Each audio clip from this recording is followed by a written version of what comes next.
প্রবাস জীবন কষ্টের বিষয় হলো একটাই, আপনি যখন ফ্যামিলি রাইখা চলে যাবেন তখনই একটা কষ্ট। কষ্ট হইলে তো চলতে হবে, দেশের জন্য ভালো হয়, রেমিটেক্স আমরা পাঠাই, দেশের উন্নত হয়, দেশ ভালো থাকলে আমরা ভালো থাকি। আমন্ত্রণ জানাচ্ছি কালের কণ্ঠের বিশেষ আয়োজন প্রবাসী কণ্ঠ অনুষ্ঠানে। আমরা এই অনুষ্ঠানের মাধ্যমে আপনাদেরকে জানাবো প্রবাসীদের সুখ দুঃখ, হাসি কান্না আর তাদের সুযোগ সুবিধার বিষয়ে। আজকে আমরা কথা বলবো দুবাই প্রবাসী ওয়াহিদ মিয়ার সাথে, জানতে চাইবো তার জীবন জীবিকা আর হাসি কান্নার কথা। ওয়াহিদ ভাই, আপনাকে স্বাগত জানাচ্ছি কালের কণ্ঠ পরিবার। আসসালামু আলাইকুম।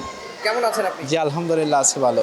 আজকে কোথায় যাচ্ছেন আপনি? জি আমি আজকে যাচ্ছি দুবাই শারজাতে যাচ্ছি। আজকে গ্রাম ছেড়ে সুদূর সেই প্রবাসে যাচ্ছেন, উদ্দেশ্য কি?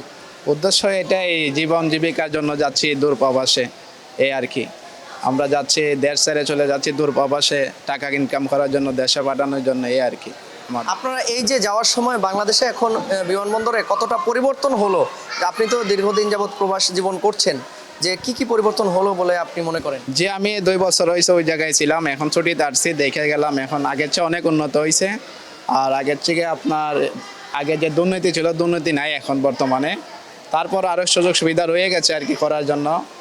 বর্তমানে এগুলা সরকার দেখে নেবে কিভাবে সুযোগ সুবিধা করলে ভালো হয় প্রবাসীর জন্য, এই আর কি। 3 বছর রানিং চলতেছে আমি প্রবাস জীবন। গল্পটা হচ্ছে কি, দেশে চাকরি করতাম, দেশের অবস্থা খুব ভালো না বেশি। চাকরি করলে যে টাকা আয় করি, খাওয়া দাওয়াই সংসার চলে না, এর জন্য বিদেশে পাড়ি দেওয়া হলো। ব্যাংকেতে লোন নিয়েছি, তারপরে গরু বাছুর ছিল, এগুলো বিক্রি করে যাওয়া হয়েছিল প্রবাসে। যে তারপরে যাওয়া হলো, আস্তে আস্তে বেতন হলো 20,000, তারপরে কষ্ট করতে করতে 3-4 মাস পরে 25,000, এভাবে বেতন পাওয়া হইলো। লাস্টে 30,000 টাকা বেতন আছে। নিজস্ব লোক থাকলে একটা উপকার হয়, সব কিছু বোঝা যায়। আর দ্বিতীয় কথা হলো, একা চললে এই জায়গায় কোনো কিছু ভাষা জানতে হয়, ভাষাটা শিখতে হয় আগে, তারপরে আপনি আস্তে আস্তে উঠতে হবে। আর ভাষা না জানলে তো এই দেশে চলার মুশকিল বহুত। কষ্ট হইলে তো চলতে হবে, দেশের জন্য ভালো হয়, রেমিটেক্স আমরা পাঠাই, দেশের উন্নত হয়, দেশ ভালো থাকলে আমরা ভালো থাকি। এই যে টাকা পাঠালে, এই যে সংসার চলতেছে আপনার টাকা, তাই না? হ্যাঁ। সংসার চলতেছে, যখন টাকাটা পাঠান কেমন লাগে? হ্যাঁ, দেশে পাঠাই যখন তো ভালোই লাগে, আর যখন না পাঠাইতে পারি তখন তো মন আসলে খারাপ লাগে।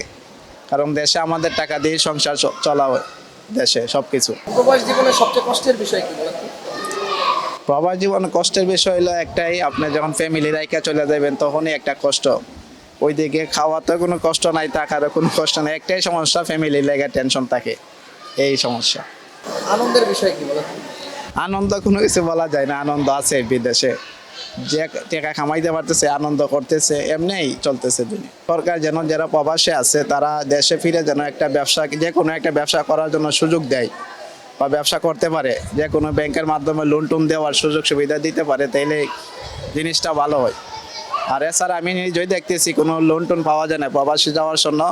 বলে লোন দেওয়া হবে কিন্তু লোন দেয় না, এতটুকুই আমরা জানি। কিন্তু ঋণগ্রস্ত করা লাগে বেশি প্রবাসী। হ্যাঁ, যে কোনো প্রবাসী কল্যাণ ব্যাংকগুলো আমাদের সুবিধা দিলে একটু ভালো হয় আর কি। এখন প্রবাসী কল্যাণ থেকে কোনো সুবিধা পাওয়া যায়? না, আমি পর্যন্ত পাই নাই আমাদের এই জায়গাতে। আমরা অনেক চেষ্টা করছিলাম কিন্তু আমরা পাই নাই, কিন্তু আমরা ঋণগ্রস্ত করে গেছি বিদেশে। এই প্রবাস জীবন যারা নতুন করে যেতে চাইবে তাদের উদ্দেশ্যে কিছু বলবেন? হ্যাঁ, প্রবাস জীবনে উদ্দেশ্য যে যাবে নতুন করে, এটাই বলতে চাই যেন সরকারের মাধ্যমে যাওয়াটা কিন্তু ভালো। আর এমনি মালিকানা যাইলে একটু সমস্যা হইতে পারে, সরকারের মাধ্যমে যাইলে জিনিসটা একটু ভালো ওই জায়গায়। আর দ্বিতীয় কথা হলো, যেগুলো লোক যাবে এদেরকে ব্যাংকে যেন সহযোগিতা করে, এটাই একটু আমার বক্তব্য। ভালোবাসেন কারে সবচেয়ে বেশি? সবাই, মা বাবা আছে মাকে না বাবাকে? না, দুজনকে ভালোবাসতে হয়। সন্তান কয়জন আপনার? একজন সন্তান। কাজের টাইমে সন্তানের কথা মনে বলে? হ্যাঁ, মনে পড়ে। এখন মনে পড়লে কি করতে হবে, কষ্ট করতে হবে, কাজ করার পরে বিকালে ফোন দিতে হয় বাসায়, দেখি ছেলে সন্তান কেমন চলতেছে।